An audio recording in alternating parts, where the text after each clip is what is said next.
respond to his work emails, and you don't mess around with Jim. I do, but I'm deep.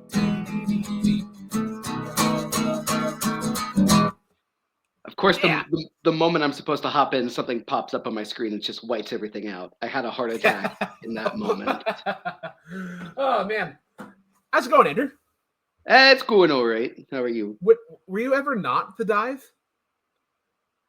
I mean, they got rid of nicknames in the trivia sphere, so I guess that's silly though. Like that should be like an optional thing. Like that should like eventually grandfathered out. You get to keep your nickname until you retire, like helmets in hockey or yeah.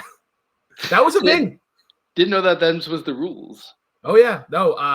For the Canadians or the hockey lovers, I think Craig McTavish was one of the last people to like not have a helmet. And he was like that was like late 90s. But yeah, enough about hockey. Turntable episode 14. We have some people that are not from the community, and it's great. It's a great.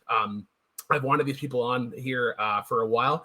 Great musical people. A little bit about themselves. So they do a thing at work called Tunes and Trivia. Where they play tunes, and then a gentleman that goes by the nickname of Conehead, he will do trivia, and then in between, these guys will get back up and they'll do some songs, and then they'll do like riffs that are also part of trivia. So they get a chance to like do some stumpers or do some deep cuts. These guys are also part of the Grand Slam of curling. They work with Sportsnet, and they also have a podcast called The Broom Brothers, where they go deep diving into curling. So without further ado, let's bring them in. Robbie Doherty and Pierce Clark. I see. We are late. We are an hour past Eastern. How we doing? Yeah. Exhausted. How about you? Drooling. Yeah. Let me see here. Hold on. Oh, that was perfect. You look good. We're good. Thank you, Brooklyn. Nice to be here. Yeah. So what album? We'll start with Robbie, I guess, and then Pierce. What albums did you guys bring to the turntable? We'll start with me. Well, Brooklyn, I told you I had one option to do this. There's only one. When I read the topic, when you told me about it, there was only one album that stuck out in my head, and that's, of course, the GOAT, the greatest of all time, by the GOAT band of all time, Nickelback. So I'm going with Dark Horse. A little bit of everything on there. Fires you up, levels you out, puts you in the mood. It's a great record. Right. Yeah, and Pierce. I went with 24 Karat Magic, because that is an album that I think just encapsulates like fun. It's just fun music. That's all I can say. Musically, melodically, lyrically, just you listen to it and you're gonna have a good time no matter what. Nice. So yeah, when we were thinking of a fifth guest, I was like, where's curling really prominent? And I thought Mexico. You have to go Mexico. And yeah, he's a regular here. He was a third judge for the Light 500 Takes Invitational. He's been on here before. Deivid Jimenez. Deivid, cool. How's it going? And what album did you pick? We're actually ranked 14th in the curling rankings right now, so we're progressing. We're hoping for what? Winter Olympics. Mexico has a team. Yeah. So to qualify for the World Championships, they changed it a few years ago, and like every kind of continent would play off. So there was like a pan-continental championship, which included like a lot of the Asian countries, but then there was a North American championship, and it was Canada, the U.S., and Mexico. In Mexico, we didn't know they had curling, but sure enough, they came and they competed. Yeah, they didn't do great, but you know what? It's a work in progress. Yeah, it's like 10 people, and 2 of them are my cousins. So yeah. Oh, that's awesome. Anyways, I bet you. No, just kidding. I actually did. Well, that's cool. That's amazing. Well, David, the album that I picked is called Air Guitar by the band Sobs. I'm sorry, I'm receiving late signals, so no, that's okay. Yeah, sorry for that. But yeah, Sobs, the band, Air Guitar, the album, power pop and indie rock, and it's really cool and sweet. So yeah, now returning to curling. What was what we were talking about? No, it wasn't even about curling. I was just going to say we live in PEI, Canada. The whole population of the province is 140,000. So when you say things like that, like, oh yeah, there's only 10, but 2 of them are my cousins. That's just everyday life for us. Yeah, that's normal. Like, we believe it. That's not a joke. Yeah, you guys are the equivalent of like that small town in Arkansas that only has like 1,000 people in it, but everyone knows each other by name. Oh, 100%. Oh yeah. 100%. I got recognized last week from my voice that I know your dad. Like didn't look at me. They just knew my voice. Like, you sound like your father. Yeah, Brooklyn, I haven't gotten that yet. That's a new level of PEI. But yeah, Andrew, what did you submit? I figured it's been a while since I submitted anything older and anything that's soul. So I brought "When a Man Loves a Woman" by Percy Sledge. All right, that's a good one. And then last month rather, I went pretty mainstream with "Bat Out of Hell" from Meatloaf, a pretty well-renowned album. So I wanted to go a little more off kilter. So I dug into the Canadian 2000s rock well, and I went to Our Lady Peace and their album Gravity. But we are going to start off with Deivid. You're going to get the center stage and tell us more about Air Guitar by Sobs. Right, guys. Let's hope my sound doesn't cut or anything. And this is an album that I discovered via the most pretentious place on the music internet sphere, and that is Rate Your Music. Searching for some listens or something. The first page said something like music for the sound of pop music by the band Sobs, and I was like intrigued by that title and the album cover, and the description of the review pretty much said everything that I was like interested at the time, which was like I don't know, like power pop and indie rock and something like that. And I listened to this album, and I found myself with like a really pleasant surprise, because it was like really concisely sounding, and well, it was everything that I was promised to me. It was like power pop. Oh no. Oh. All right. I think we might have lost him, but yeah. I'll go next here while David's recovering. This is pretty on brand for what Deivid has submitted in the past, or what I've known that he likes for music. He's big into like kind of like prog rock, but then also has a love for like the 80s and kind of that synth sound. And I think this is kind of the best of both worlds. You get a little nice mix of it and whatnot. Like the title track, Air Guitar, has this really cool story about it's like wanting to break up with somebody, but it has like a weird kind of inflection as to like how they go about it. But then also like the solos in it are very like reminiscent of like somebody just wanting to like air guitar in that moment. Deal Breaker has a really cool outro. I think Friday Night just goes way harder than it probably needs to, but it's still an incredible time. And then you get something interesting at the end, which you don't really get a lot anymore, or I guess it's hard to hide with the streaming world of like Spotify and iTunes, is in bonus tracks. And they do a very cool cover of Gwen. No doubt. Yeah. No, it's Gwen cool. Stefani. It is Gwen Stefani. Yeah, just her solo. Yeah, so they do a cover of Cool, and I thought that was very fitting. That this seemed like a song that kind of needed like a little bit of a facelift or kind of a modernization, and I think these guys were a really good band to do it. I have one gripe with it though, and I'm kind of curious as to everyone else. She says "before" really weird, as in almost like a Delco, like New Jersey kind of accent. And I look up where they're from. They're from Singapore. So it doesn't make sense. I didn't notice that.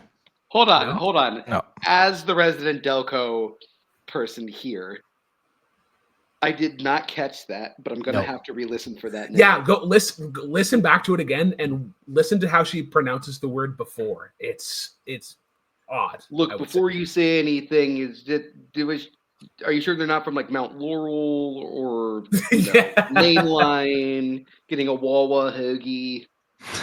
Yeah, Deivid, now you're back. Let you finish off from where you were. It's okay, don't worry. stupid Wi-Fi. Anyways, what I was saying it was that it got everything that I was promised. Dream pop with some indie, with some power pop, and I was about to say, with the one of the most interesting things about this band is that they are from Southeast Asia. They are from Singapore, and they just kind of like took a lot of like the Western world's version of pop music and really just like spit it out in a way that it was like really interesting. They didn't arrange it like some other bands would, like, oh, we're gonna mix it with influences of our culture or stuff. Like, no, it was just directly and pure sound like any Western band would do it. Now that doesn't take points or make them less or more interesting or anything. It's just like a really cool vision of what they do, because for what I could understand with my research is that they are doing kind of like their own thing in this indie rock world in Singapore. Like most bands are like this melancholic, really dreary sounding bands, and these guys are like really melodic pop stuff, you know. So that was what caught my attention immediately. And yeah, like I got really surprised by what I hear. Opening track, air guitar, which is like the title of the album, really presented everything like how it was, you know, like super um poppy chorus, like a really drenched guitars in reverb, in a ton of effects. Like it really presented the atmosphere of the record really well, and it just continued from there, you know. Like every single track was really engaging and really I don't know how to put this, like it's really pretty sounding. It's like it doesn't sound like really refined or whatever. It doesn't sound like a straight pop album, but in its noisiness, it sounds really pretty to the ears. You know, I think especially in songs like "Burn Book" or "Last Resort" in that way, and it's really inspiring, like early 2000s rock and also like late 90s. Um, yeah, you know, the Weezers of the world and that stuff. The influence is really heavy on these guys. So yeah, I really like this kind of like version of pop. uh, Guitar driven pop is like my stuff. So I just really dug the hell out of it when I first listened to it. It was like one of the most surprising albums that I heard on that year, and to this day I still return semi constantly to it. So yeah, I really dig it. And yeah, I like to know what you guys think about it. So Yeah, go to Andrew next. Yeah. the thing that it kind of, the element that it kind of had that took me a little bit by surprise was it kind of had a shoegaze element to it. Totally, yeah. Yeah, we're kind of had like that luscious production behind it, almost dreamlike in a sense. I really dug this album actually. It's only, I want to say it's like 38 minutes, which I think was just the perfect amount of time. I've said It's it like before half on the an show. hour I long. will say it again. I think like the perfect time frame for an album is somewhere between like 35 to 45/50 minutes. Um, the other thing that this reminded me a lot of was churches. And I fucking love churches. So if you can remind me of that, then good on you. Um, Like the I band Churches. Yeah, the band Yeah, churches, okay. or also known as I churches. was gonna say I play in the worship team here, and not so much. Yeah, I was thinking the same thing. You didn't want to. You didn't want to rip one of these out Sunday mass, yeah? No. I mean, I assumed that there was a sermon in between each of the songs personally. But yeah, no, it's a really interesting and unique album because it it's doesn't it you definitely get the like Western pop influences, but it still kind of it lives in its own unique space. Um, with like I love like the guitars on this one, especially like towards the end, like the second half of the album. They really get a chance to shine there. And her voice is just it's very unique, but it is unique in a way where it catches the ear and it just doesn't let go. There's kind of like a sticky sweetness to it almost. So I really dug this one. Perfect length, like great songwriting, really interesting production. It's a great album. Right. Yeah, Pierce or Robbie, whoever wants to go first. Go ahead, Robbie. What I found interesting about this record is I can't decide if I love it or hate it. Mm-hmm. Like there's a lot of things. Like I definitely don't just kind of like it. You know what I mean? Like Right. Yeah. like There's no of the middle stuff, ground for this album. No, and here's sorry guys, if just cut me off, Brooklyn, if I go on for 10 minutes here, because I'm pretty chatty. But I found like for me, I'm just gonna start this off with I'm not a big indie rock fan. I never have been. It's not my thing. It's not, I can see why other people like it, but it's just not my thing. I kind of like songs and records to kind of go on a journey where like you have a solid intro and then maybe a quieter verse, build up to the big chorus, maybe a bridge in there, an outro, solo, blah, blah, blah. For me, it was just like you press play and we're right into the song and they're singing. And it was just, you're right into it. There's no kind of build up. There's no sort of foreplay before the good stuff. If that makes sense. Yeah, it was so just, I get it. But at the same time, It's very modern songwriting. Exactly. And I think that's, and I should say too, that this also comes from the sense that I'm a performer and the only original music I've ever written was kids music, which is just completely about catchiness and, length. But I was just going to agree with what David said. I thought it's a very pretty sound. Like when you said you were talking about the guitars and stuff just being very melodic, but to me it was very pretty. And I listen to a lot of metal. I don't know if you guys listen to a lot of metal, but when I was in high school, Dragon Force was all the rage. Oh my God. And it was, to me, it was kind of like, I don't know, it was just a mix of the synth and the guitar kind of riffs. And to me, it kind of reminded me of Dragon Force, where it's just like unique kind of power sound, like David, you said, power pop to start. So I agree with you, Robbie. I think for me too. Sorry to cut you off. I don't mean to. No, but I just want to make a point while you're kind of there. Like I'm kind of in the same boat as Robbie. Like I never really got into indie pop till or indie rock or anything for that much later. And I think a lot of that too is I can kind of help Robbie out, like because we've played in bands for 15 plus years, we never really get a chance. Like our jobs are what is new in the mainstream. We don't really get a chance to listen to what's kind of happening in the underground or who's on the up and up. Oh, baby, that's where I live. Because that's, but see that, like for what we've done in the past for all the different bands we played in, it's like, okay, what's the big hit right now? Yeah, it's not who's coming up. It's like, what are people listening? What is everyone listening to? Yeah. What do they want to hear? Yeah. And so it's very rare for us to be able to like listen to different artists who might not have as huge of a following or even just as huge of a following here in North America. They also reminded me a lot of a band called Always. Yes. Oh, I love that. Yeah, totally. So a lot of those guys are from PEI. Or a few of them are. So that is the band. Yeah, because I've told that story that the lead singer of real? Yeah, I always mix up churches and Always, because the lead singer of that band used to work at Hunters. Yeah, if I'm not mistaken. Yeah, Molly Rankin. Yeah. And then Alec, the guitar player, Alec O'Hanley, he used to play in 2 Hours Traffic here for years.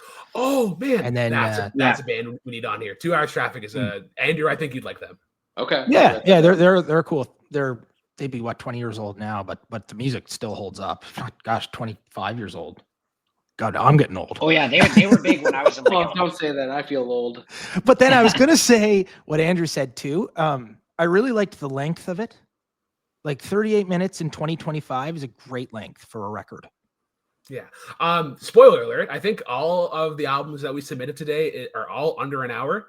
Which I think is Andrew, is that a first? That might be a first. So yeah, There's Yeah. probably at least one other Good job, episode where everybody. that happened. I just want to make one more comment before I let Yeah. Pierce take the floor. Yeah, for me, here's how I'm going to end it, and I'm not going to give away what I chose yet, but what I'm expecting everyone to critique my pick for, Okay. you can't tell me that record does, like, you can't say the exact same thing about it. That's what I'll say, and we'll get into it later. Interesting. Because one's a lot Right. more cool to not like. Hipsters. Okay. But honestly, there was things I really did love about it. Like, it was very pretty. You know, I'm probably not going to pick up the record, but it's just not my thing. But I bet you my wife would, sort of thing, if that makes sense. And I could totally see why she would. All right, yeah, Pierce. Yeah, it's funny, like you said, always and churches. See, when I was listening to it, all I heard was like early 2000s, like Mean Girls, Freaky Friday. I mean, there's a soundtrack. song called Burn Books. There's a song called Burn Book, yeah. That will play into when we finish. Yeah. But even every part, it sounded like Avril Lavigne if she was having a good day. Like that's what I heard in the, like, every single song is kind of what it sounded like. And it was actually super cool because I was listening to it with my girlfriend, and speaking of super cool, she right away recognized the bonus track "Cool," like before even I did, and it was Gwen just Stefani song. Yeah. Hmm. And it right over my head, I was like, oh, this is a really, like, cool, like, why is this just a bonus track? And she was like, no, this is Gwen Stefani. I'm like, oh. I think it's funny that a songwriter or songwriting major from Berkeley doesn't pick that up, but his girlfriend does.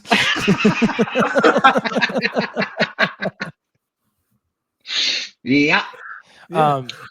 Also, Last Resort was not what I was expecting it to be. No. Yeah. It's still a good tune, but I'm gonna be honest with you. I think I'm the only person on this panel that did not like that cover. I actually thought that it did. It's one of those ones where I was like, I'd rather be listening to the original version of Cool. Okay. I'm not digging it too much because it was a bonus track and it's not part of the album as a whole, experience as a whole. But I think I'm the only person who did not like that cover. That's so weird, though, given what that cover is doing and what you usually like about songs. I know. It's weird. Anyways, we'll get into ratings, favorite and least favorite. We'll start with Deivid, and then we'll work counterclockwise. So go me, then Robbie, then. Okay, so I sacrificed lagginess for background noise, so pardon me for that. Yeah, living in Cozumel is great, guys. Anyways, I just, as a last thing, I'm gonna say, the guitars I think are the standout of this record. Also, the voice by it's Celine Autumn is called the singer. I just absolutely love the tenderness and sweetness of the voice. My favorite track is between World Implode and the title track. I'm just gonna go with the title track because it's just such an amazing way to open the album, and I think you just kind of like start really great. You can argue that you never surpass that point, but well, it's such a great beginning to your record that it's like, okay, I'm fine with that. My least favorite, I think, is the closer actually, LOML. I don't think I mean, there's other ways to just finish it with. I don't think it has the punch that the other tracks have, and to close the album. I think that's the song that I think I enjoy the least. But yeah, I'm gonna be following this guy's trajectory from now on. And what can I say? I am that alternative guy, you know. So this is my stuff. This is my shit. So yeah, cool And stuff. then what do you give it for a rating, Deivid? Oh yes, I forgot about that. I think I'm gonna give it like an 8. Simple as that. Okay. Perfect. So I'm also going to give it an 8. It's weird that you say that LOL is your least favorite, because that's my favorite song. My favorite discovery of the show. I really like the drive and just that little like that 1-2 beat like at the end of each line basically. I thought that her voice worked really well on that song, like the dreamy kind of breathiness mixing with like just kind of the sharpness, I guess, or the kind of what's the staccato, I guess, for lack of a better word, of the guitars and whatnot. My least favorite is probably Burn Book. That's the one where it's like, okay, it's a little bit on the whiny side. But in terms of favorite, also honorable mention left out. I always love when songs try to like branch out from like the pop tree of chords. Does that. And then yeah, rating wise, I also give it an 8. Robbie. I give it a 5. And I think like I just want to back that up with, I would say like any record this style for me probably only has 6 points available to them, because it's just not my thing. Like I told you that, like no disrespect to indie bands or indie fans or anything, but it's just not for me. So a 5 sounds like a rough rating, but it's actually pretty good for my kind of taste. And I like the title track, air guitars. And number 2, what was number Deal Breaker? This was funny. So this record, I found the top 2 were my favorite. I turned on, I was like, oh, that's pretty cool. And then third track, Lucked Out. It was 1, 2. And then number 3, I was like, oh, don't like that. I think I even skipped through it about 3/4 of the way. But yeah, cool record. I'd probably recommend it to other people. It's not really my jam. All right, Andrew. I'm giving it just a sec. And I liked the synth. I like a lot of the synth on it. Sorry, continue. No, you're good, man. The amount of times I've done exactly that same thing, like, don't worry. I'm giving it an 8.2. I think that this is a great album experience. I may not listen to it over and over again, but it's one of those albums that I don't think I could listen to just individual songs. I have to listen to the album through. And if that's the case, and then I think that's usually the sign of a great album. My favorite song is World Implode. I just think sonically that one was the most interesting to me. And then my least favorite was probably Last Resort. It's just really the one that kind of, it didn't catch me the way that some of the other ones did. I played and I was like, all right, that was a cool song. And then just kind of kept going. Dishonorable mention to that Cool cover. I know I'm the only one, but hey, I'm glad everyone else liked it. Yeah. All right, yeah, Pierce. I would probably give it about a 6, and for pretty well the same reason Robbie said. Is just it's not like music 100% no matter what, and I'm sure you guys have talked about this on this podcast, is music no matter what is opinion based.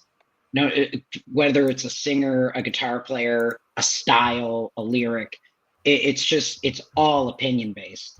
So like for me, in the same way, a 6 for this kind of style would be, I think pretty high for me. And that's not to say I didn't enjoy the record. And kind of like what you just said, I do agree. I feel like it is an album that you do have to kind of listen entirety. Like this would be an actual great vinyl album. Yeah. To go out and, you know what I mean? Like, and just throw it on and let it play. That's a good point. It's a really great vinyl album to have to throw on, because it does, like, and I'm honestly thinking, like, you know, when I lived in Toronto and we would just throw on records all day, like a Saturday or a Sunday, just the record player would be going all day. And I could definitely see this being played while we were just hanging out or having a beer or whatever. But it was super cool to listen to. I really liked the influences in it of the 80s. But like I said, I still kept hearing this like early 2000s sound, I guess, is the way I could put it. Like I said, I kept hearing Like it's in a movie ending. I don't know how to describe it. I just really don't. It makes sense in my head. Let's put it that way. Number one, I was going to put LOML as one of the ones, which I find funny that was your least favorite. But I ended up going with Burn Book for the same reason that you got. Like, it is that classic. I think it just kind of had a weird nostalgia effect on me. Like it kind of did make me feel like, oh yeah, like this would have been cool when I was in like junior high. This is sweet.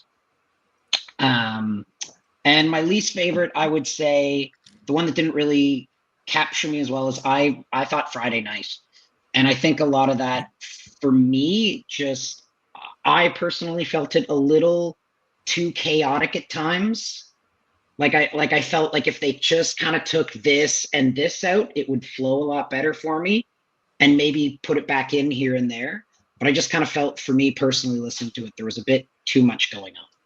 If that makes sense, like almost too many bells and whistles. See, it's Dragon Force. Told you. All right, we'll move on to the next album. Andrew, you're going to be up next. Tell us why you like When a Man Loves a Woman by Percy Sledge. Well, first of all, I'm going to spoil this right out the gate with this statement, but I think the title track is one of the greatest songs ever created. 100%. No contest. Yeah, so because I love that particular song that much, it was one of those moments where I was like, I want to hear what the rest of this album sounds like. And I'm really glad that I did, because I don't think that it's necessarily doing anything to push the boundaries of what that sound was for its time necessarily, but I think it does it in a way that's just so good that it has held that has like stood the test of time. The horns on this album in particular, they sound immaculate. With songs like I lost the album for some reason, but Put a Little Lovin' on Me in particular, the horns on that are just amazing. Plus Percy Sledge's performance on this album is just so good. And it's weird because there are some songs where his voice sounds very different from the next one. Like, it's just like the color of his voice, the tone of it. But it always sounds so good. There is so much soul packed in that man's voice. It's incredible. And I love some of like the lyrical ideas, like you're pouring water on a drowning man. Just like the imagery that some of these lyrics create in songs like that. Success, Love Makes the World Go Round. It's just a very incredibly well produced album with just really good, solid songwriting, a fantastic vocal performance, and as I said, not necessarily doing anything to push the boundaries of the sound of that scene of that time, but doing it at just such a level that it has really left an impact. Yeah, so Robbie and Pierce, we used to do a show called Like 500 Stones, where we went over the Rolling Stones Top 500. And then once we went through that, we went through the 2010 list, all the songs that got taken off. And this was one of them. And Which I I'm remember so when mad about. Yeah, and I remember this came up, and I said to Andrew, I was like, how did this get off? Because, like, considering how much that list loves Otis Redding, like, should be that song should be there. And I was trying to like break it down as to like why that song works so well. And I think it's like what Robbie was alluding to earlier, like that build, because it starts off so quiet. And then you get like to that baby, please don't treat me bad. And it's just that the chord that they hit and the harmonies, and it's just this big sort of swell. And then Andrew, you were mentioning the horns, how the horns come in on that one. It's used they're so efficiently used. It's not like overused given the rest of the album. I think it just does an incredible job. The drums as well as Put a Little Lovin' on Me. That ending, like reminded me a lot of like One Way or Another. How it goes back and forth like that. I forgot to talk about the drums. They're so good. favorite song from a songwriting perspective, "When She Touches Me." It's just like the conflict of like another woman's touch and like how you feel about it. Also, yeah, like you're pouring water on a drowning man. The response of the horns in that one. This reminded me of like, it's like Saturday morning, it's sunny, you're in the city, and you're out for a jog. Like I listened to this while I was out at the walking track, and I had a great time. You're absolutely right though, Andrew, and that it doesn't push the boundaries for what soul was doing at the time. And at that I'm like, it got like a little bit stagnant, but not to the point where I didn't stop enjoying the album. But yeah, this is a good time to kind of explore the rest of the album that like such a great song came from. Let's go to Robbie next. Well, I was perfect, because I'm going to jump on top of what you had just said there, about how you liked it for walking. I find that this record was very versatile. It's good for a lot of things. Like, yeah, it's good for walking, but I found this record also great for like a rainy summer afternoon. If you're at a cottage or something, you're just kicking back, or cooking breakfast. Literally, or like you're in the bedroom. Like, there's a lot of places you can Get the banner. We need the I banner. mean, that title song got famous for a reason. Yeah. Here's the thing. I just want to jump on that real quick. I always found that song to be a very heartbreaking song, actually. I feel like the one person who's seen that song as a breakup song. Yeah, like, I know, for sure. But it's got that kind of lovey, absolutely intimate sort of feel to it and groove. I think that's what I was getting at. This song was the first record I listened to getting ready for this. So of all of them, I'm a little bit slack on this one musically, but I remember I wrote down the keywords that this record brought to my mind was emotion. Like, he just sings with emotion, and the harmonies are amazing. Of course, we mentioned the horns now, the rhythm section's great, but to me, it was the singing and the lead singing. Like what you had just mentioned, I think it's more of a breakup song. His heart was broken. You can tell what he's feeling in every song, in my opinion. Yeah. Now, that was about 7 weeks ago, but no Michael Bolton, but good. Ooh. I'm just joking. I know you are. Yeah, sorry, go on. No. Go ahead. Tee me up. No. I was just saying, go to Pierce next. Yeah. Sure. I mean, first and foremost, like this whole conversation began, the title track of this is one of the most famous R&B soul songs ever written. Like, there's not a person, well, I shouldn't say that now, but there's not a person 30 and up who has never heard this song in their life. It's been in movies, it's been on TV shows, it's been covered many times. Michael Bolton. Michael Bolton. American Idol. Are you related? Or? Actually, funny enough, Randy Jackson, I'm pretty sure, played bass on the Michael Bolton version. Okay. Oh, that's crazy. I was referencing Office Space. Don't quote me on that. I'm like a good 75% sure, but I'm pretty sure. But I mean, this is just in that classic era of soul R&B. Like, it just, and kind of like what you said, it wasn't breaking barriers by any means, because it does sound a lot of what was going on in that era, especially kind of when like Motown was really starting to get on its feet. But it just kind of, everything has kind of already been said. The grooves are amazing. I like that the vocals, I like that they, from an engineering standpoint, I like a lot of music from back then, even now, but like the vocals are always right on top of the mix. But what I like what this album did is they didn't try to blend horns in. They kept them right up top with the vocals. They didn't try, like, if that makes sense from an engineering standpoint. Oh, right? 100%. It's like the wall of sound, but they just chose what those sounds were. Yeah, right. And so they didn't try to blend the horns into the music, so everything is just like happy medium. It was just like boom, right up top, along with the vocals, which I thought really complemented the tracks well. Yeah, like what more is there to say? Just again, another album where you probably could go vinyl and just let her fly. Yeah. Let her buck. Yeah. Yeah. All right. We'll do ratings, and then whenever David comes back, we'll get him to give thoughts. Andrew, why don't you go first? There he's back. Oh, he's back. No, he's not. Okay. Hi, David.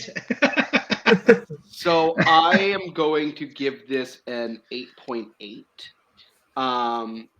As I said, it's absolutely amazing, and I think the only reason I'm not giving it a 9 or higher is because it's not doing much to change the landscape. But I don't think it's trying to, and it doesn't have to. Like if you just have good quality songs one after the other, it's gonna hold its own. My least favorite song, we'll start with that, is My Adorable One, the second song. It's just the one that kind of felt the most of its time. The one that kind of like, if you played it, you would be like, I don't know, is this Otis Redding? Is this like it kind of song? Favorite, it's obvious, it's the title track. It's When a Man Loves a Woman. However, I'm going to give a special shout out to Success, because the way that man sings on that song, especially that main line of the chorus, it's so romantic. I wept. Nice. All right, David, we'll go to you next. We'll get your thoughts on the album, the whole package, basically. Your thoughts on the album, favorite, least favorite, rating. Right, let's go. Let's be quick with this. Of course, this album is good because it is. The thing with mid-60s souls, I mean, I love 60s aesthetic. I've been like a lover of the 60s sound for a while, but I Oh no! Hey. I can go next really quick if you want. Let's just Yeah, do sure, it. yeah. Sure. Yeah. I'm going to give this a solid 8. I've been I think I'm a little harder than reconnecting Oh, with he's it. back. No, I think the camera's just Really- catching up. Oh, sorry. Yeah, I'm going to give it an 8, and I'm going to. Nah, my Try to mute him. Yeah. All right, go ahead, man. I'm going to go with what Andrew said. Obviously, the title track, and then the second is it My Adorable One? yeah, I just Yeah. Okay, and I'm going to say love it. I'm going to. Sorry, I'm just going to say out loud. Number 2 on that record is a very tough spot to be. Oh, Because if you listen to When a Man Loves a Woman for the next 2 minutes, you're going to be talking about how great that song was. Or, if you're listening to it with your parents, who are in their 70s now or 60s or 70s, and they tell you where they were when that song came out and what it reminds them of. So, maybe I was just still thinking of that tune a little bit. that's fair. That's 100% fair. Yeah. When you put it that way. But Yeah. I'm not going to lie. There wasn't a song that I didn't like at all on that record. Yeah, let's go. And I believed him. It was not to sound cheesy, but it was a very powerful record. Plus, it's full of soul. Anyway. Yeah. Pierce. I would give it probably anywhere between 7.5, 8 out of 10, I would say. Same things we all kind of talked about. Like it's a great record. It didn't really change the landscape much, but again, as you said, I don't think it was supposed to. I think it was just sometimes you just make good music for the sake of making good music. You're not trying to change anything. You're not trying to start anything. You just want to make great music. Man Loves a Woman, obviously number 1, but I would say take that out of the mix. Something you said, Brooklyn, actually, where you were mentioning the drums in Put a Little Lovin' on Me. And it was the groove. It was just the groove. It played as soon as it kicked in, I was already hooked. Like it was just great. So that would be my number 1. And gonna go against here. My least favorite that I don't know why. I just personally was like, I'm not feeling it, and I think it's honestly using the word is success. Oh, There's just something. There's something about that word in the way he said. Like I wish there was another word he could use for what he's trying to say there. Does that? It's not the song. It's just that word. Does that make sense? okay. Yeah, it does. I'm not saying it's a bad song. It's just for some reason the word success always took me out of the song. And I couldn't just sit in it. Does that make am I Oh, 100%. There are some songs, I can't think of them off the top of my head right now, but there are some songs where I'm like, if you took out this line or this word, this would be so much better. Yeah, and again, it's not took a my bad record. song. As Robbie said, there's really not a bad track on this album. But for me, it's just that I don't know what the word is, but if they just took success out and found another word that fits lyrically in with the song, that would be perfect for me. Yeah, I'll go next. I'm also giving this an ace. I would kind of agree with it. Everyone's saying. My favorite track. I'll go different from the title track. Love Me Like You Mean It. Really like the groove of that one. The horns. I think that was a really good closer. That was just a good one to end on. I will agree with everybody though that my Adorable one is the least favorite, but I'll give a little different spin on it. I think this would be incredibly fun to duet. I think it would just be like a fun one to perform. Not so much like to listen to, but I think it'd just be like a cool experience to have. Yeah, that's a great point, actually. All right, David, you're here. Quick. Okay, let's do this. The thing with 60s soul and Motown No! is that it sounds good, but midway through an album listen, oh no, come on, guys. Come on, acknowledge. Okay. You can hear me. Yes, we can hear you. I can hear you, yes. Say the word Yes. aguacate. I don't know. Can you hear me, guys? Aguacate. Yeah. Yeah. All right. Excellent. All right, That was great. Okay, so Poor guy. when It's all right. I listen,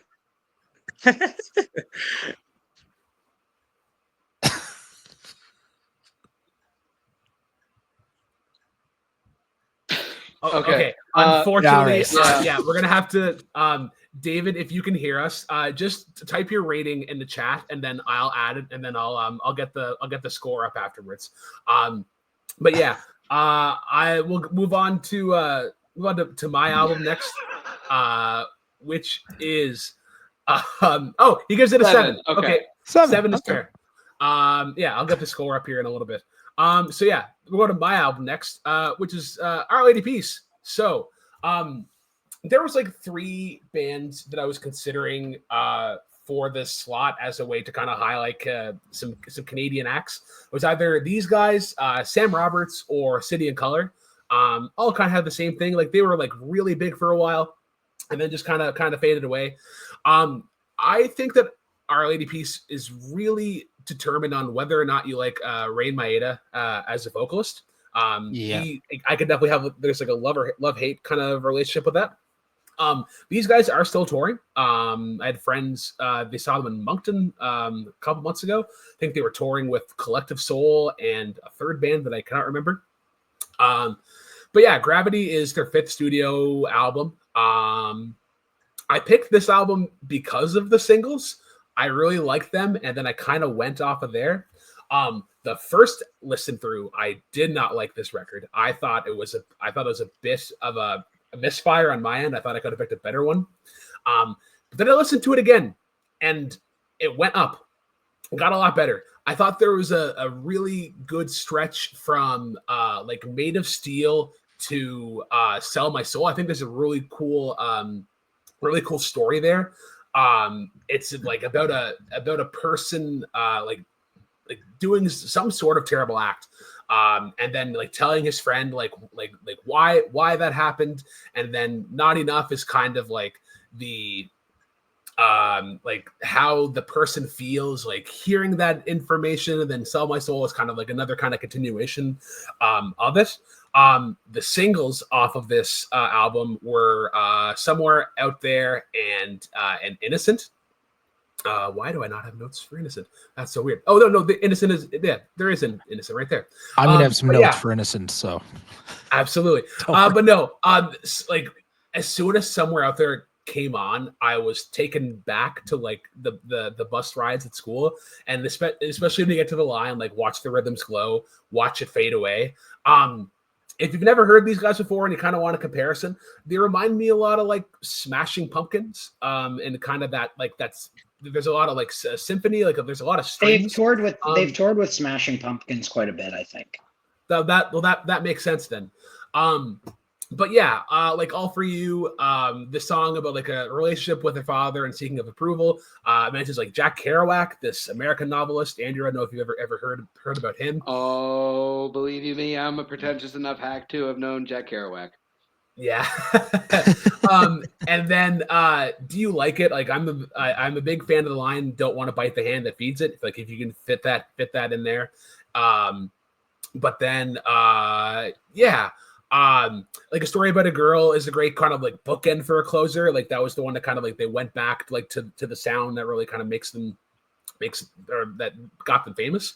And then Innocent went up the most on re-listen. Because whenever it came out, it was, I remember it being like, like this is okay, but not great. The music video was kind of cool because I think it's always like one person and they're always like kind of shifting back and forth. But Innocent had this like really kind of interesting perspective, like this motivational song about growing up, and it's like, yeah, like we're all innocent. Like there's all hands that we've been dealt that we didn't necessarily like want. We just kind of had to live with. But yeah, I'm curious as to what everyone else thinks. My track record with Canadian artists has been like 6s to 7s. So I think that's a good expectation. We'll go to the non-Canadian first. That may have been a mistake. Oh no. Okay. Well, we'll rip the Band-Aid off then. I have also listened to this album. Guys, can twice. you hear me? We have David. We'll get to you. We have, yeah. I have also listened to this album twice. Oh, okay. I'm gonna just leave my camera off. Okay.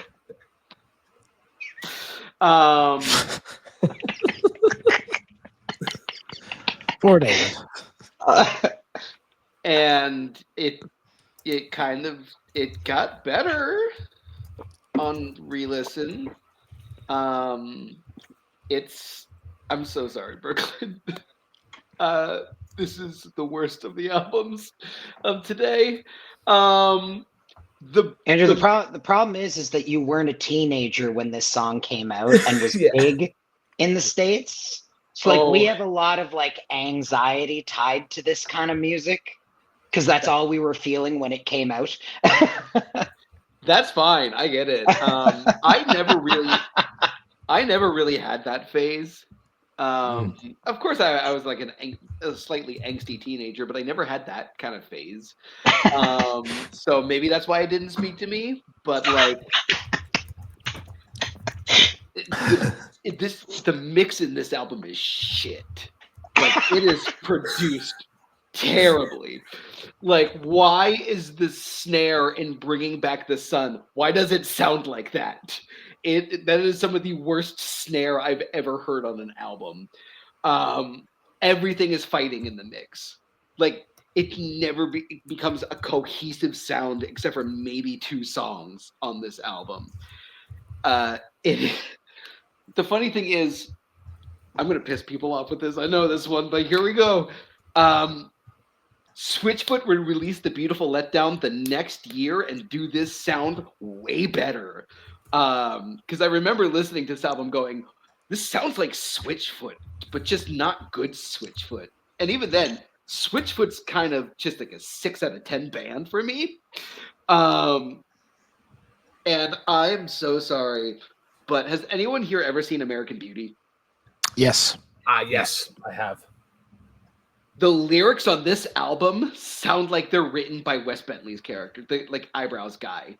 Like the lyrics of this album to me sound like, oh, look at this plastic bag flowing in the wind. Isn't that just like art and beautiful? I'm like, shut the fuck up. Shut the fuck up. It was a lot of it sounded like pretentious bullshit, and I am a pretentious bullshit hack. So I did not like this album. It had moments that saved it from being one of the worst scores I've ever given, though. Robbie or Pierce, who wants to go? Doesn't matter. Go ahead, Doherty. I'll go ahead. I've heard this album like quite a few times over the years. I'm 36 years old in 2025 and grew up in Canada my whole life, so I knew most of the tunes. Not my favorite OLP album, definitely not. That's fair. What was their big one? It was like 90s, like Superman's Dead. Clumsy. Clumsy. Yeah. That was twice the record that this one was, in my opinion. But one note I want to make, I found, and this is going to sound very music snob, but I found, and I'm not even going to, I don't want to say it was just this record. Maybe it was just a time thing, because I think there were 6 or 7 years in the difference. But I noticed a big maturity in Rain Maida as like a person, and not so much the sound of his vocals. I've always loved his voice. He's just unique. But if you just he convinces you with every lyric he says. And if you look at the song titles, a lot of them are mad. Like, it seems like he's just a lot more confident as a person. He's grown up a lot. He's got things on his mind that he wants to get out there, and he's good at making you feel what he's trying to make you feel. If that makes sense. Yeah, no, that's fair. Pleading innocence. All right, Pierce, continue to break my heart. I'm not going to break your heart. Whoa. I liked the record. Yeah, I'm not. Yeah, I was about to say. I don't like you liked it. No. I would say, the thing I like about this style is kind of like what I said. It's a very nostalgic sound. It just immediately is like it's capturing kind of a moment, I guess, where a lot of the music coming out of that kind of time frame was this heavy grunge kind of whiny sound, and that's just what it was. It was all over the radio at the time, and it was just kind of cool to just go back and kind of run through that era of my life. If that makes, like, I can't tell you the last time. Yeah, like right now, I can't tell you the last, before listening for this podcast, I can't name the last time I listened to an Our Lady Peace song. But like one of the first things that happened, and I'm kind of jumping ahead, but my favorite song on the album was Somewhere Out There. Me too. Because it was playing like EA NHL 2003. It was like one of the first songs that would play on the main menu. And so instantly I was like, oh man, I'm in grade 5 at my buddy Jacob's house playing NHL. Like that's where this album took me. I'm in grade 10. Yeah.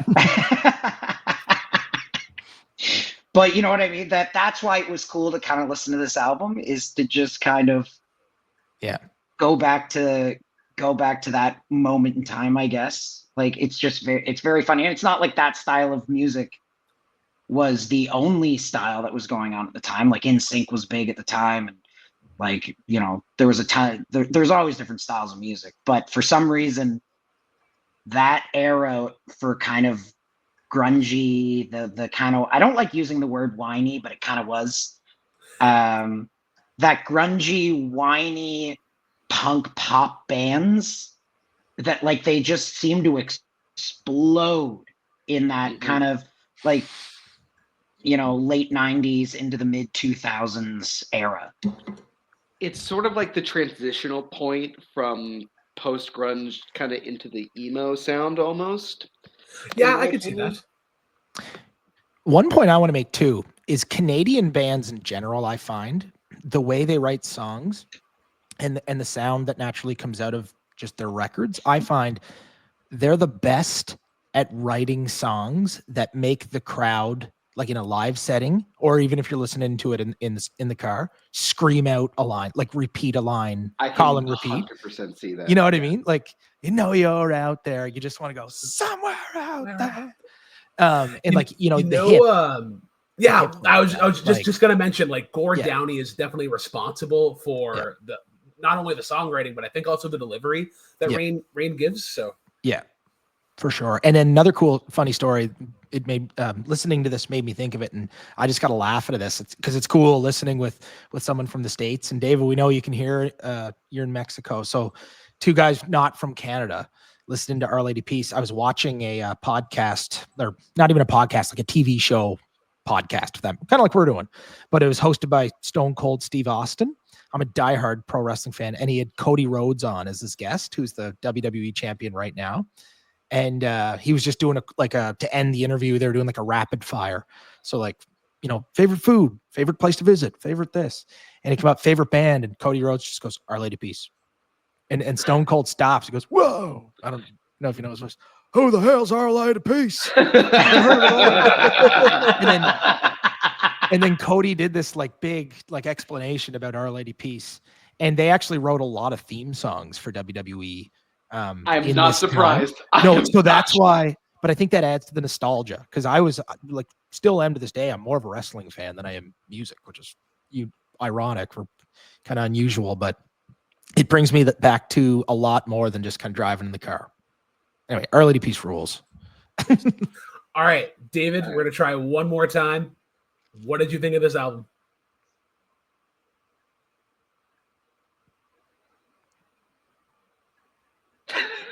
All right, I'm sorry. No, sorry, David. It could have been worse. Okay, that's you know what? The fact that you're able to get that in, yeah. That is the best possible thing that we could have heard. Unreal. Yeah. Yeah, the last thing I'll say before we get into ratings, like Made of Steel was one that I kind of forgot that got a little bit of radio play, and that's probably the more pop sounding of the record. I thought that was a good kind of like pivot piece because then you go, because like Not Enough is like right back into that sort of like hard rock sound. We'll get into ratings. I'll give it a 7. I think a 7 is kind of fair. Like you could even argue like a 6. But yeah, favorite, like it has to be somewhere out there. Especially that chorus and like how the guitar kind of goes back and forth, like that little riff within it. My least favorite is going to be Sorry. Rhythm was like just like a little bit chaotic. It caught up by the chorus, but I found that was a drop off in terms of storytelling compared to the rest of the record. We'll go Pierce this time, and then and actually quick, I'll do David's right quick. His favorite was Innocent. His least favorite was Made of Steel, and he gives it a 6. So Pierce. Well, David, I'll be with you in giving it probably like a 5 or 6, somewhere in there. I would say, I think I said before, my favorite was Somewhere Out There, and again, it's kind of one of those going through the album, and I feel like Our Lady Peace, especially for Canadians, would be one of those bands where you would play a song and they would be like, oh yeah, that's like, that's what it felt for me, is like, oh my God, I forgot this song existed. So I put Somewhere Out There for that reason. My least favorite would be Like It That Way. For me, it was just the vocals on it. I don't know what it was. I don't know if it was a way he sang or a way it was produced. It was just kind of his vocals on it just didn't really do it for me. And yeah. Great. Yeah, Robbie. Yeah, I have a pretty funny rating because I'm just reading David's here. And in one way, we're like we're completely identical, but then in the other, we're just literally the complete opposite. I know that doesn't make much sense now, but I'm going to give the record a 6. I think after the discussion, I think Andrew made some good points that I never put that Switchfoot comparison together. That's really funny. And anyway, It was decent. There's a lot better Our Lady Peace albums out there, as I mentioned earlier. My favorite song is definitely Somewhere Out There, and I truly believe that that's going to be one of those songs that, like, if you ask me, like, what's the anthem of your childhood or your teenage years, like, I was literally 16 when this came out, 15, so like right in that angry kind of, sing with them stage of my life. And anyway, if you ask me what the anthem of my kind of teenage years were, I don't think I'd ever come out and just say, oh, it's definitely Somewhere Out There.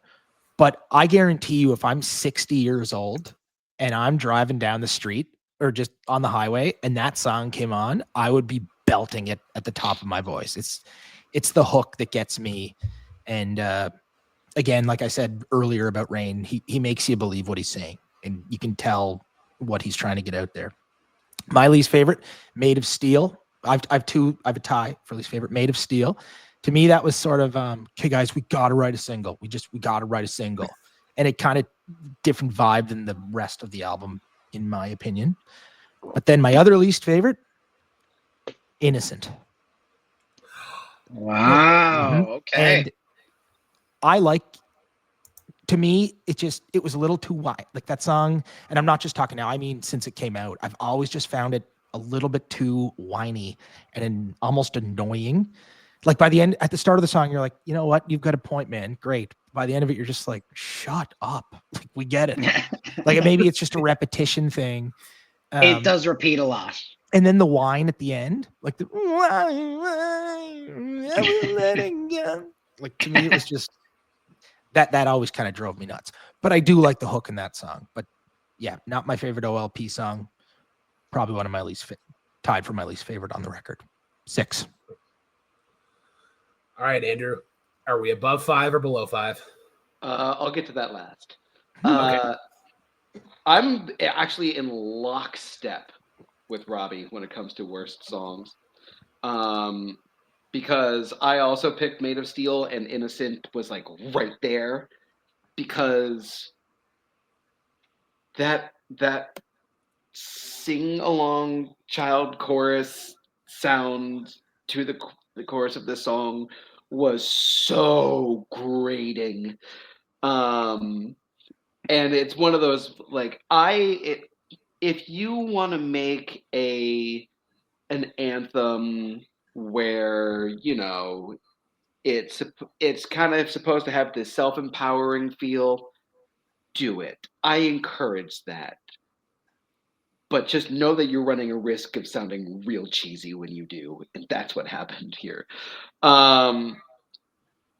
Ironically, my favorite is Do You Like It? Because no, not really, but it's the best on the album, in my opinion. Yeah. I'm sorry, buddy. This is getting the same score as I think I gave the band Camino. It's a 4. Ooh. All right, what does that put it for ratings? Calculate. And for the two of you, out of all the albums we've ever reviewed on the show, the band Camino by the band Camino is the lowest. That is, yeah, that got 4s throughout the board, across the board. Hey, it's above average. 5.7. Who brought that song in? Or brought that? Oh, he's actually going to be on the next episode. So that guy is also like the biggest Nickelback fan of the bunch. Like, yeah, he defends Nickelback with like an iron fist. Almost asked him to come for a cameo, just so that he could talk about it, because I know that he absolutely loves Nickelback. Nice. So what's the overall score? 5.7. All right. Yeah. All right. On to Pierce next. And Pierce, tell us more about 24 Karat Magic by Bruno Mars. So this, kind of like what I said in the little elevator pitch, it's a fun album. And I kind of feel like it's one of the last fun albums that came out in pop music in a long time. And I'm talking like Billboard Top 100. I just feel like pop music now, like for a while, it just kind of, and now I'm just, I thought I had about another 10 more years before I started complaining about what young kids are listening to. But now I'm 31 and I'm complaining about what young kids are listening to. And it's just like, I remember listening, I was with one of my buddies, and he has a son and a daughter. The daughter's older. She would have been probably like 12 at the time. We were in the car, and this song came on, and she's like, "Oh, can you turn that up?" And it was a song, I think it was called Driver's License, and it was about a song about being sad that you have your driver's license. And I was like, this is where we are. Like we've circled back to all this sad music, and I just feel like listening to the radio now, all these new songs, like I'm not saying they're bad songs. That Lizzo, is it Lizzo Juice was a great track, and Dua Lipa's If You Want to Run With Me, I Can Take It Fit. Like those are just fun pop songs. They're doing what they're supposed to.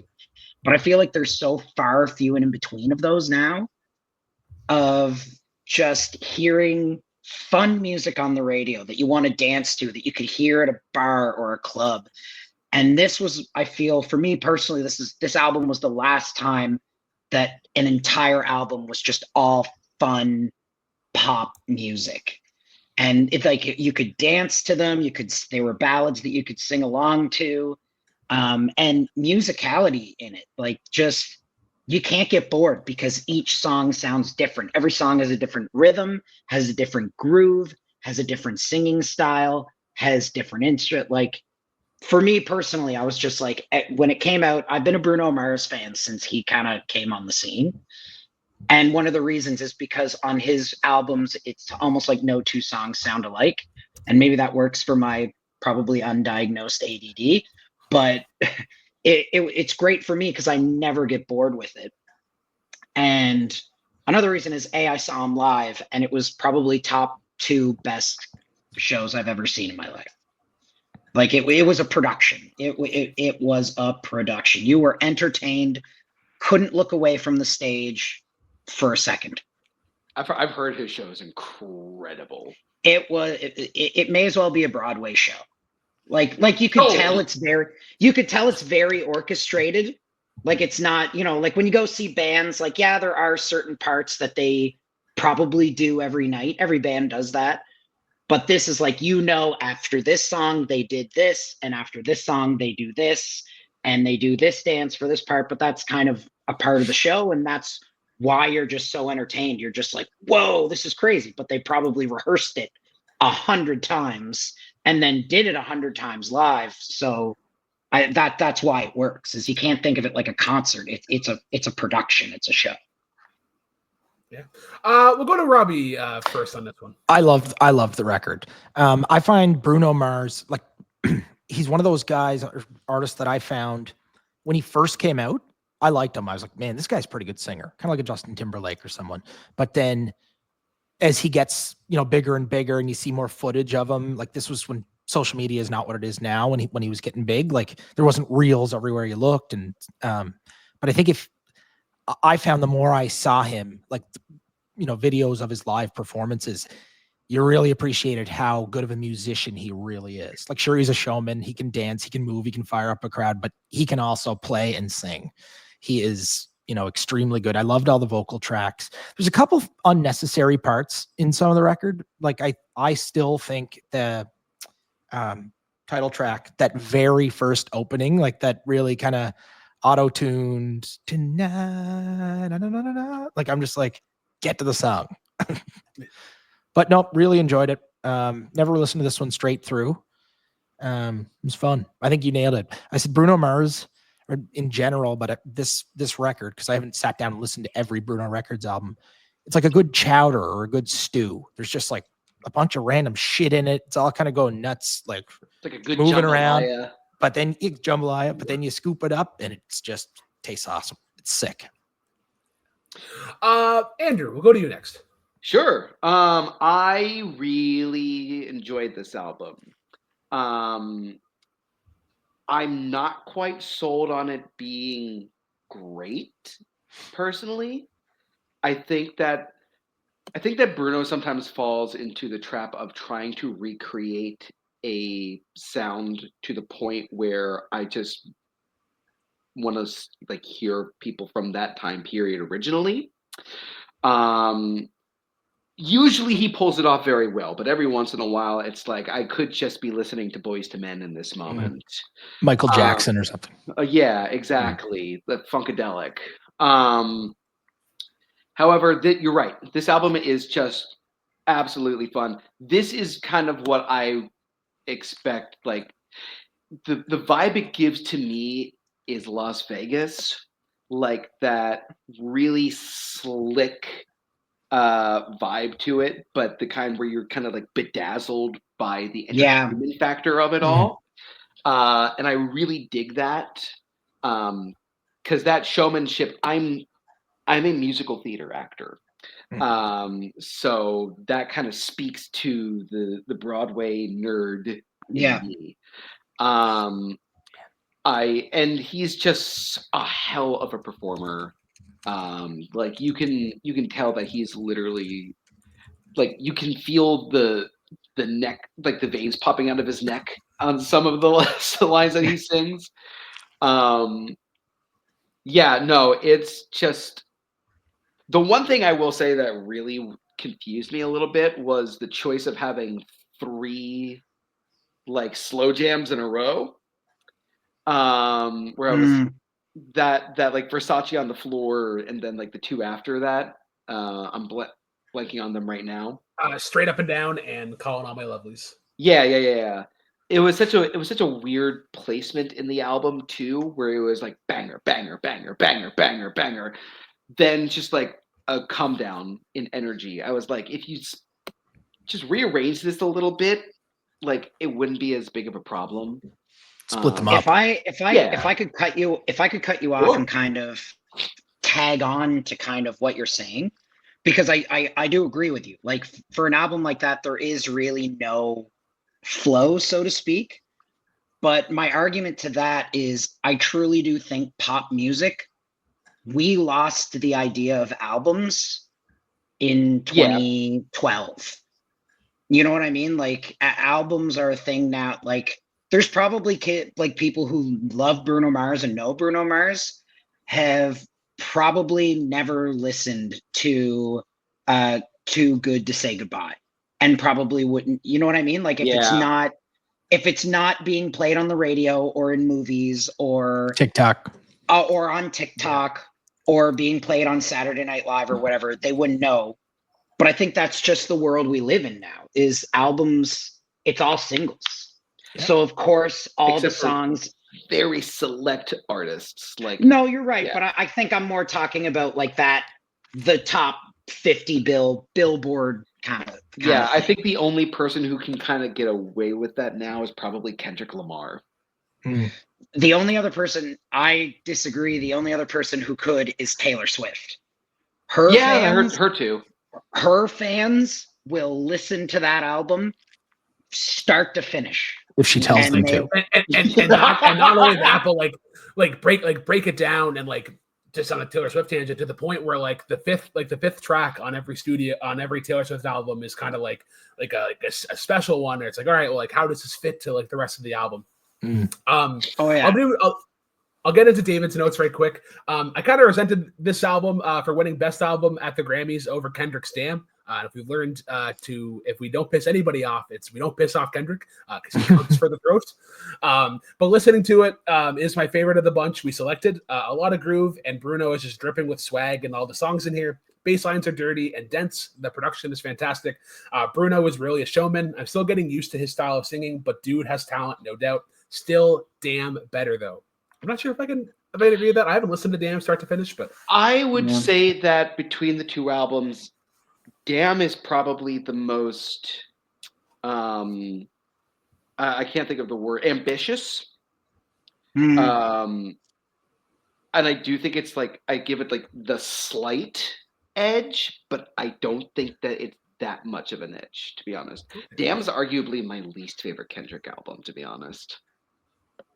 Oof. All right. Well, you're now an enemy of Kendrick.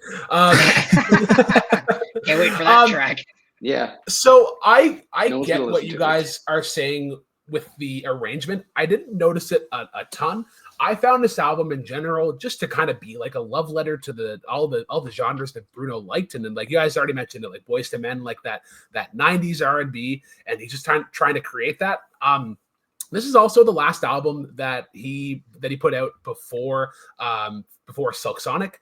And Silk Sonic is an album that Andrew and I, like, that was one of the first albums that we bonded over. We had a great debate with Coho over it. That's actually one that we should probably do soon. Just bangers after bangers on that one.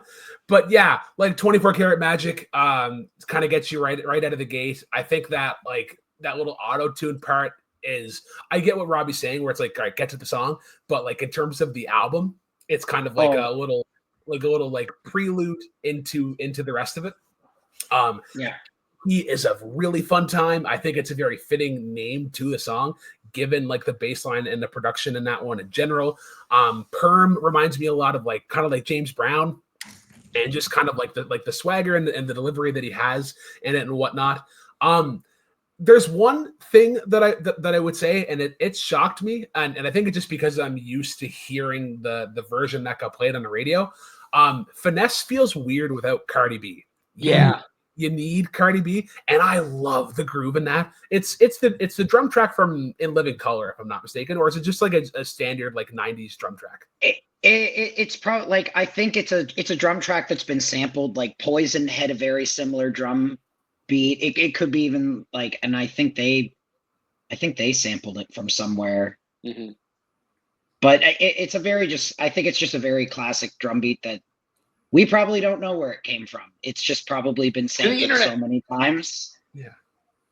But I know what you mean. It's just got that great groove, and it's funny. I never thought of. I should have listened to the album and then listened to the Cardi B version to kind of hear what you're saying. Because like she has that verse at the start, and then the song cuts in, but then like on this version there's like we got it going on like he does it, and it's like, yeah, like it's good in terms of like the composition of the song, but it's definitely like you need her like bravado to kind of match what Bruno's doing. Last thing I'll say before we get into ratings, Too Good to Say Goodbye, I think it's a great closer, especially I forget the name of the closer off of Silk Sonic, but it's very similar in that it's a very like just kind of like send off, like he's giving like every last bit that he has, and I think that just works so well. Yeah. Any last thoughts before we get into ratings? I double checked; those drums are not samples; they are original drums. Really? Mm-hmm. Cool. Oh, cool. Or a drum machine. Oh yeah. All right, Pierce. Let's get into ratings, favorite and least favorite.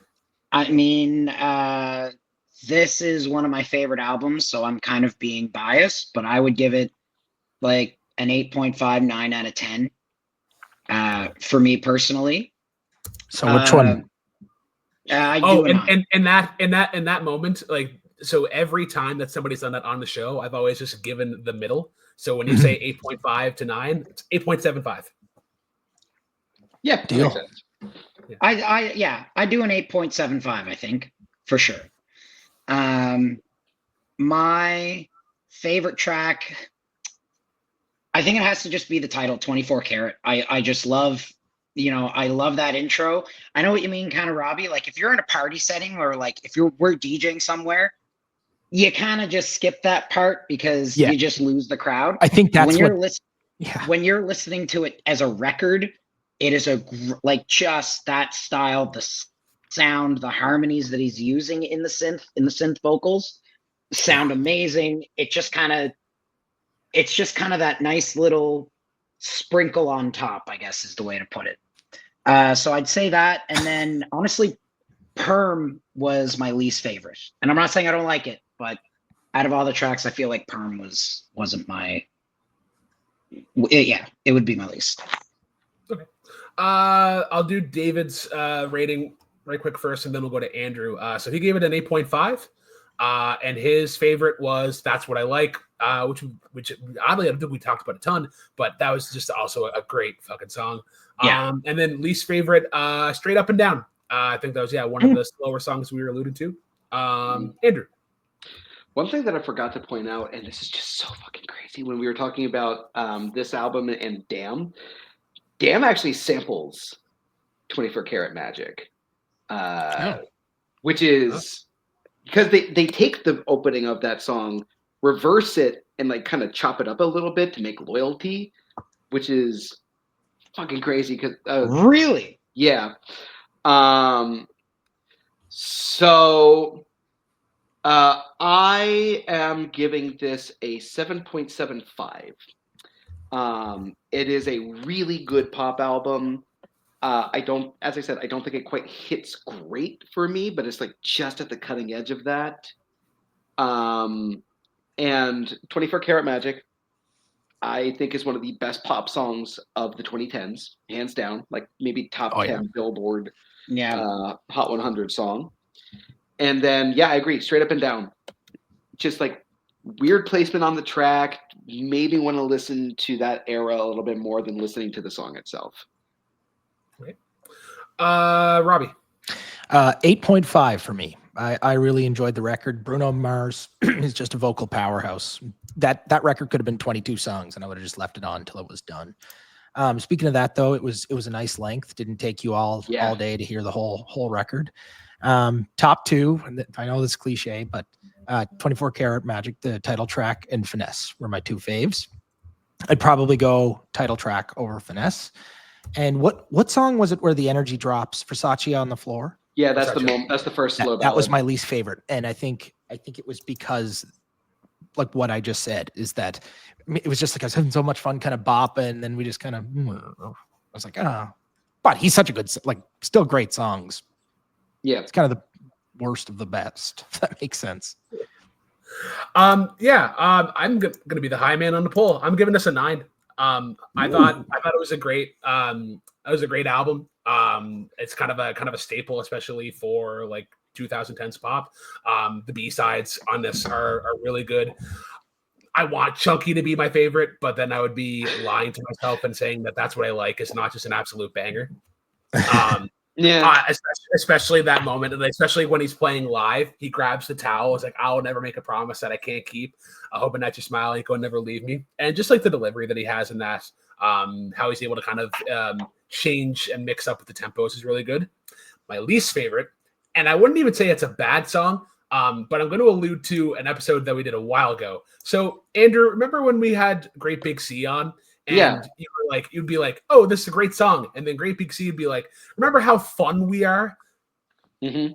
I do remember this. So my least favorite is Calling All My Lovelies.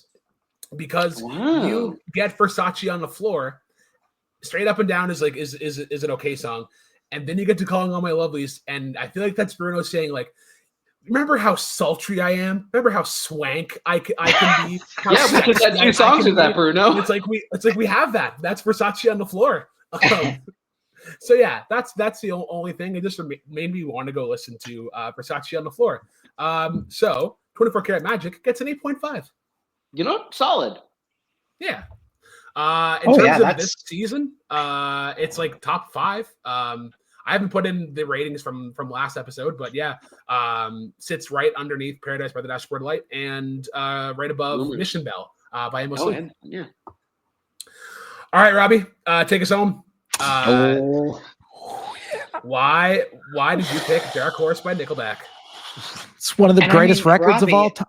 I want to know why you chose that album instead of all the others that you could have chosen. Thank you. Brooklyn, I'll ask the questions. We're talking this way. Listen, we'll always take hosts that want to, like, if you guys want to host a show, absolutely. Listen. No, I meant more like, how did you pick that specific Nickelback album? Because there's a lot of good Nickelback albums. Is there? Of course there is. Oh, of course there is. Do you know why I love this record? Because there's 2 types of people in this world. Nickelback fans and fucking liars. Nickelback, again, I know I've said this a lot. They're one of my favorite bands, and I honestly feel like they get bashed so much with such hypocritical comments from so many people who talk about, they're they sold out. You know, they're so generic. They just have their formula. Yeah, the damn right they do, because it fucking rules. This album, gets me fired up. Like, those are the two words I used for listening to this, is fired up, because even the slow songs, like they're still, even if they're there's a couple kind of cheesy ones, but then kind of a couple different slower tunes. And I find the cheesy ones, they're so cheesy that you just can't help but sing along. But then kind of the other ones, like Shaking Hands, it's just kind of got a different groove, and it still just pumps you up, even though you're not moving super fast. Something in Your Mouth, probably the filthiest lyrics I've ever heard in a song. By the way, Pierce and I played a Nickelback tribute band. Yeah, So I forgot to mention that. I know the at lyrics very quite first, well for these songs. Yeah, it's a ride. It's just a fucking ride, start to finish. Sorry, can I swear? Absolutely, you can Yeah, swear. okay, sorry. Okay. Yeah, a little bit of everything, different grooves. This Afternoon has a different groove, Shaking Hands. Even Sex, like, has that different boom, boom, boom, boom. Every song's just different when I find that they're so falsely known to be all the same. All right. Take it from there, boys. Pierce, I'll let you go first. So it's funny. So I was going to pick a Nickelback album. I was going to pick All the Right Reasons. And one of the right reasons for that is because, I mean, no matter what you can say about Nickelback, they are one of the biggest selling artists of all time. Like, they still sell out, they still sell out football stadiums. And I don't know if you guys have watched the documentary that's on, what's it on? Netflix. Or yeah, Netflix. It's a really good documentary because you kind of get to see like the real human side of these guys. Like, you learn that it's not like they sold out. It's just, that's the music they wanted to write. They wanted to write heavy music that was rock, but then they also knew that it was like, you kind of have to write lyrics that people can sing along to, and especially playing in the band, you learn they're not easy songs to play. Like, a lot of their songs are really and to go with what you said, Shaking Hands, it sounds easy, but to get the bass and drums locked into that groove, and the guitars are doing something very, very different separately, it's a very, I don't think they get the credit for the musicians they really are, because I think a lot of people think of them as just, they're just, G, C, D, E minor, kind of guitar players. It's like, no, they play very complicated music when you have to learn how to play it right. And so this album actually it's funny. It's a CD I still have. It's in my car CD player as we speak right now. It's one of the oldest CDs I still have. It's kind of like where Robbie said, it's top to bottom. No two things are different. Again, I think that goes why I like 24 Karat, is that each song kind of had a different groove and feel. This is kind of a similar thing. There are a couple of songs on it that are very cheesy, and to the point, and I know I'm saying that as a fan of the band, that I probably wouldn't, I might skip over. But all in all, one of their staple albums for sure. Okay. Andrew, you want to go next, or you want me to go next? You go next. Okay, so I'm a Canadian, and Nickelback got a lot of play. I was definitely one of those kids that I was like, oh yeah, like Nickelback, it's fun to hate. This album is good. I think Robbie hit the nail right on the head, that there's some really good grooves in this, especially like Burn It to the Ground, Shaking Hands, especially, is just like excellent, like almost like down in like the bayous, kind of like almost like CCR-esque kind of. But then they have like some really like soft moments, like Gotta Be Somebody, lyrics. like, yeah. in CCR. Sorry. Barely. Yeah. No, hold on. CCR had Sweet Hitchhiker, which was along the same lines. So. Sorry, Brooklyn. But like I remember like Gotta Be Somebody came up and I'm not sure if I know this song. And as soon as it came up, I knew like the first like verse and chorus, and it's like, all right, like I'm just kind of taken back into that nostalgic realm. Songwriting wise is kind of hit and miss, but when I say that, it's like the grooves are just that good and that tight, especially something in your mouth. I love that chorus, especially when you get Chad Kroger's like wail, like after like not like naughty woman, I love it when you like. That's a great one to have on at the gym. Obviously, Burn to the Ground like got used for Raw. That's just a great like anthem. Literally, kind of David song. just messaged me that. Yeah, I saw that too. But yeah, like you were alluding earlier on how Nickelback is formulaic. And you are right, but they're also incredibly successful. And I was trying to figure out like why I didn't like Nickelback. And is that like when you become a formulaic sort of band, when you attach yourself to a song that you like and they go back to that formula, you're often like going to the song that like you prefer in that style. So the examples that I use in this one, This Afternoon, a great sort of like stoner rock kind of song, but it makes you really want to listen to Rockstar, because I think Rockstar is kind of the better version of that sound. And then good point. What's the other one? I think it's If Today is Your Last Day. Makes you Gotta be listen somebody. To, like, yeah, it gotta be somebody, or like If Everyone Cared. If Everyone Cared is just like very like kind of rock ballady sort of song. Same thing with Sex, Sex. I'm not sure We just say sex. Yeah, great groove. I love the chorus. I love the drums in that. Especially Never Gonna Be Alone is this like Motley Crue-esque sort of ballad, especially like when they cut out like you're never gonna be alone. I think there's one really good songwriting usage in this, but I'll get to that for my favorites. But yeah, go to David's notes here real quick, and then we'll end on Andrew. If I have a nickel every time we talked about a wrestling adjacent act in today's show, I had two, which is not a lot, but it's real. It's a great reference if you know what show that's from. I'm aware of the Nickelback is bad meme, but with this album, I get to experience it firsthand. It wasn't the worst thing I've ever listened, but it was certainly not good. I'm not big on this type of alt rock, post grunge kind of music, so it didn't help this album's cause. This album is really overproduced, and the mixes are like really in your face. I respect Nickelback a lot, but I guess you can call me a liar, comma. Yes, David. Andrew. So I don't hate Nickelback.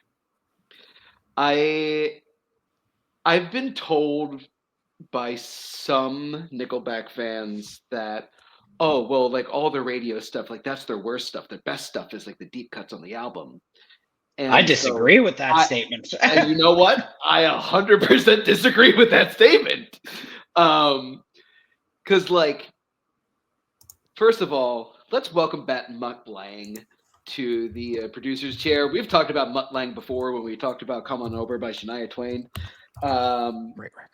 This album is produced by the exact same guy who produced Come On Over, and that is such a wild thing to me. And are we sure that Joshua Ramsey didn't help write some of these songs? Like, he's not credited, but like I know Joshua Ramsey's songwriting pretty damn well. And some of these soaring melodies, they sound like they were written by Marianas Trench and just given to Nickelback. And Somebody's a bad businessman. And I'm somebody who loves Marianas Trench. However, with that being said, I do really enjoy a lot of Nickelback's stuff. Savin' Me from All the Right Reasons is actually probably my favorite Nickelback song. Great tune. So when I say that this album has songs that I really enjoyed and songs that I really hated, take that with the understanding of that. There are some songs on here that I think are some of the worst songs I've ever had to listen to for this show. But then you get songs. Like what? Oh, we'll get there. I'm joking. Oh, we'll get there. But songs like "Burn It to the Ground" is like such a dope ass like driving song. Gotta Be Somebody may also be one of my like top 3 or 5 Nickelback songs. I really dig that one. For some reason it sounds different on the album than the version I hear on US radio. And I can't place why, but they just sound slightly different from each other. Weird. I think that If Today Was Your Last Day, while cheesy, it's cheesy in all the good ways. This Afternoon is very different from most other Nickelback stuff, and I really kind of enjoyed the take it had.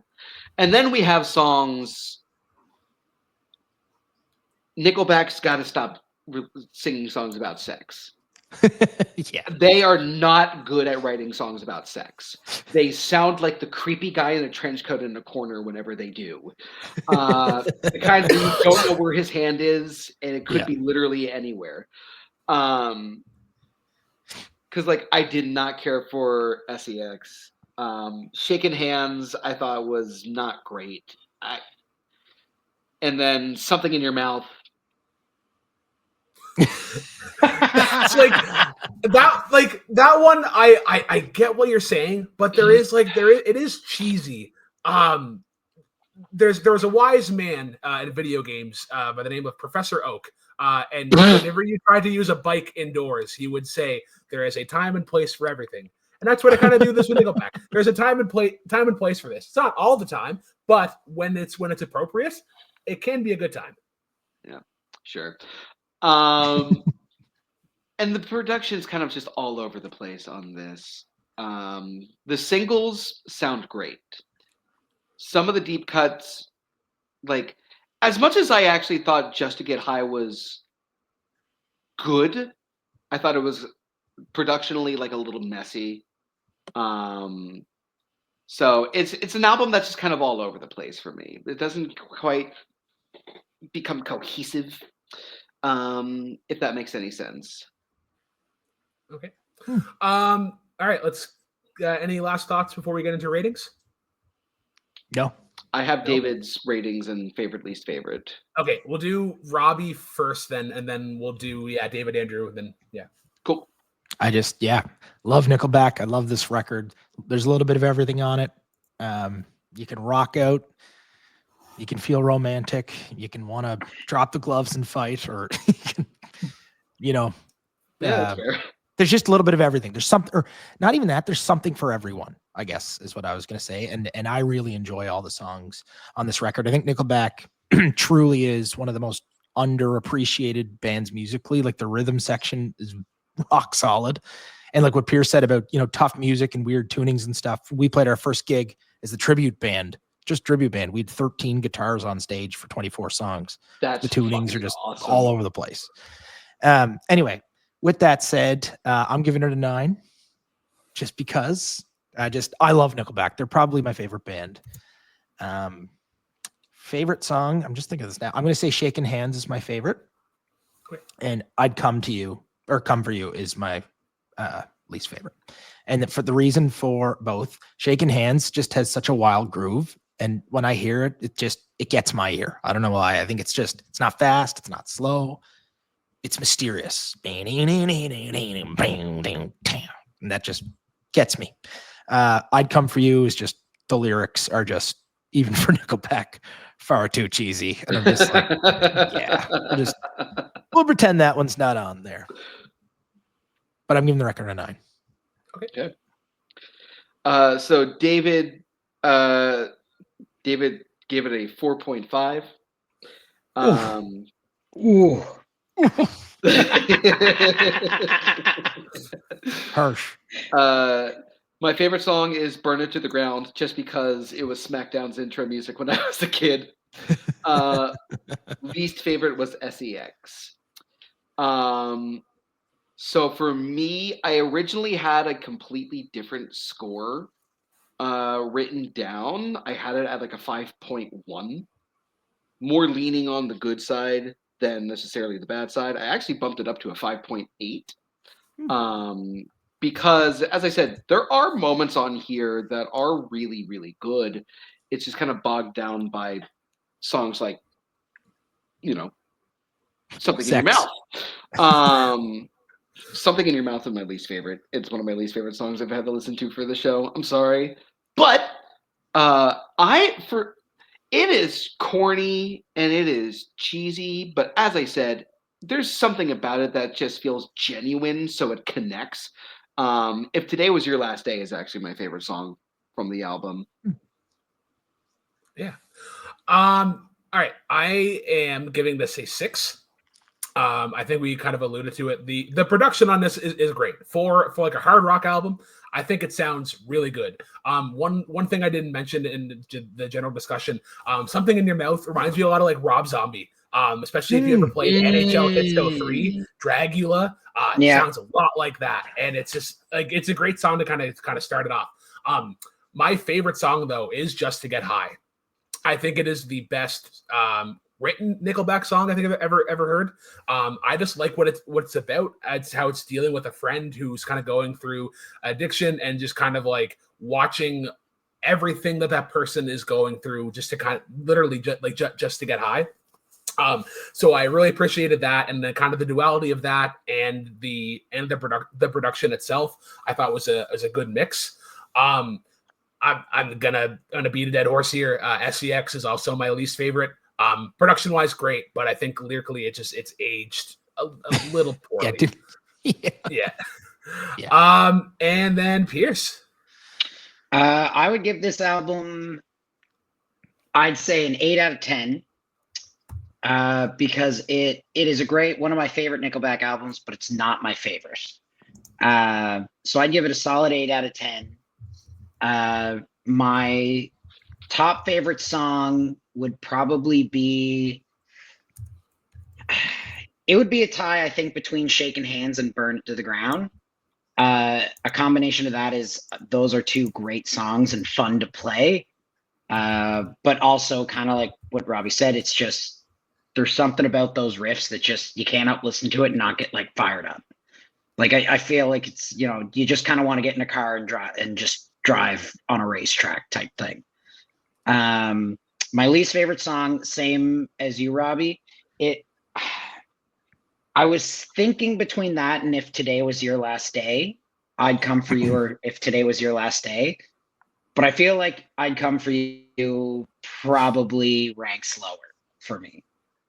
Yeah, agree. But a very fitting rating, I think, for this album, 6.66. Holy crap! I thought you were going to say 6 point. Yeah. I thought you were going to say 6.9. Yeah, right.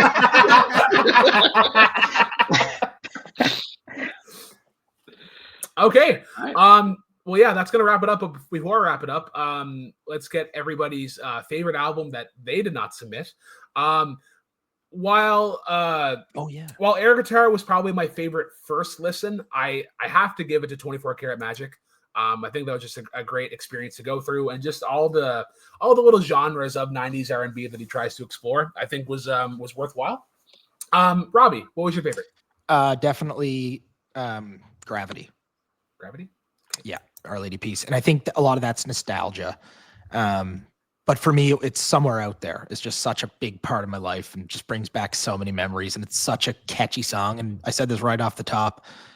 Whenever I wrote music, it was all about the hook and it's all about the catchiness. And that's just a legendary one for me. So it was definitely OLP. Yeah. Pierce? Realistically, I would say Dark Horse, but I'd already kind of listened to this album. So I would rather pick something that I listened to for the first time, top to bottom. And it would be When a Man Loves a Woman, because I had never listened to that album before straight through. So for me, for fresh ears listening, by far that was my favorite. All right. And yeah, Andrew. And then do you have David's as well? No, I don't. I forgot about that. By ratings, I guess it would be scroll through the chat here. I think it's Bruno. Yeah, I guess for Bruno, 24 karat magic. Yep. It's funny. I think this is maybe one of the first times that most of the albums got picked as the favorite album, because I'm going with air guitar. That one's just kind of like what hit me in like the perfect spot, perfect time, great album experience. All right. Andrew, do you have the list of people that we have for next month? I sure do. I have this prepped. So, guys, next month, we have another Canadian on the panel. So our Canada streak continues. Dylan Van Thine's going to be here. We also have Jeremy Potters and the man who brought the band Camino himself, Caleb Coho, will be here. The albums that we will be talking about the next episode are Wide Awake by Parquet Courts, Horror Show by Iced Earth, The Human Condition by John Bellion, Alligator Bites Never Heal by Doechii, and I Love You Honey Bear by Father John Misty. So join us for that episode. It's going to be a fun one. But yeah, that's it. Thanks everybody for tuning in. Be sure to check out the Broom Brothers if you want to get a deep dive. Yes, please check out their podcast. Robbie is Silly Robbie available anywhere on? Is it on like YouTube's or anything, or CBC Gem? Right now it's on the whole TV show's on YouTube. There's just one season, and there's some smaller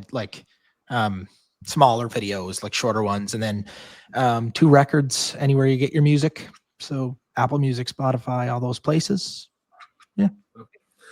All right, guys. Thanks for tuning in. Keep on rocking, and as always, drive safely. Drive safely. Yeah, we'll switch our captions.